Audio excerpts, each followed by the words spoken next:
नमस्कार मित्रांनो, स्वागत आहे तुमचं ए टू झेड मराठीमध्ये।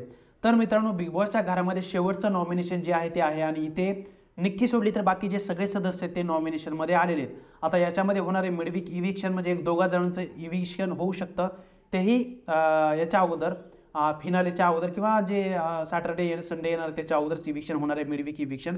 आता याच्यामध्ये किती जण जाणार, तर एक जण जात आहे किंवा दोघं जण बाहेर जाणार आहेत ते देखील आपल्याला पाहायचं आहे। पण याच्यामध्ये जे वोटिंग ट्रेंड्स आहेत ते काय म्हणत आहेत, कोणाला किती वोटिंग होत आहेत, सध्याची जी ओपनिंग वोटिंग ट्रेंड्स आहेत ते काय म्हणत आहेत, कोण जातंय वरी, कोण खाली आहे, ते सगळं पाहूयात।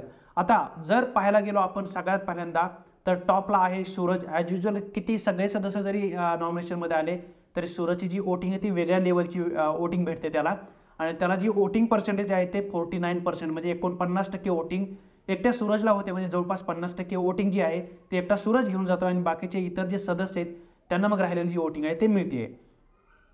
त्याच्यानंतर नंबर 2 वर आहे धनंजय पवार। धनंजय पवार यांना भरभरून सपोर्ट मिळतोय। त्यांचे जे घरचे सदस्य आहेत धनंजय पवार यांचे, ते रॅली काढत आहेत, खूप सारं प्रमोशन करत आहेत आणि कोल्हापूरकरांची साथ जी आहे ती धनंजय पवार यांना आहे, त्याच्यामुळे त्यांना 22% वोटिंग होते। त्याच्यानंतर नंबर 3 वर आहे अंकिता वालावलकर।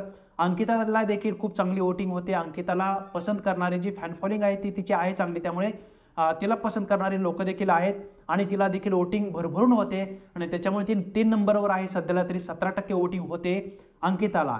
त्याच्यानंतर नंबर 4 वर आहे अभिजित सावंत। अभिजितला खूप कमी वोटिंग होते तसं पाहायला गेलं तर 8% वोटिंग होते, कारण त्याचं जर तुम्ही पाहिलं असेल अभिजितच्या काही काही लोकांना आवडत नाही, तो निक्कीला साथ देतो, त्याच्या गोष्टी त्या आवडत नाही, तो इकडे पण नाही तिकडे पण नाही, म्हणजे दोन्ही तळ्यात मळ्यात चालू असतं त्याचं, या पण बी ग्रुपमध्ये पण ए ग्रुपमध्ये पण। आणि सध्याला जर पाहायला गेलं तर त्याचं खूपच जास्त जरा लोकांना म्हणजे पटत नाही आहे त्याचं जे काही घरामध्ये वागणं आहे ते, त्याच्यामुळे त्याची जी वोटिंग आहे ती कमी झालेली आहे आणि अभिजित सावंतला फक्त 8% वोटिंग होते। आणि हे जे 4 जण आहेत ते टॉपला आहेत आणि 5 आणि 6 नंबरला जे कोणी आहेत ते आहे जान्हवी आणि वर्षाताई। आता जान्हवी आणि वर्षाताईंना पर्सेंटेज जे मिळत आहेत, वोटिंग जी होते ती फक्त 2-2% होत आहेत। जान्हवीला 2% आणि वर्षाताईंना देखील 2% वोटिंग होते। कुठेतरी वर्षाताईंना सगळ्यात कमी वोटिंग होते, तरी देखील पॅडीदादांना घराबाहेर काढण्यात आलं, कारण पॅडीदादांना जर वोटिंग पाहायला गेलं तर खूप जास्त वोटिंग होते, 8-10% वोटिंग व्हायची त्यांना।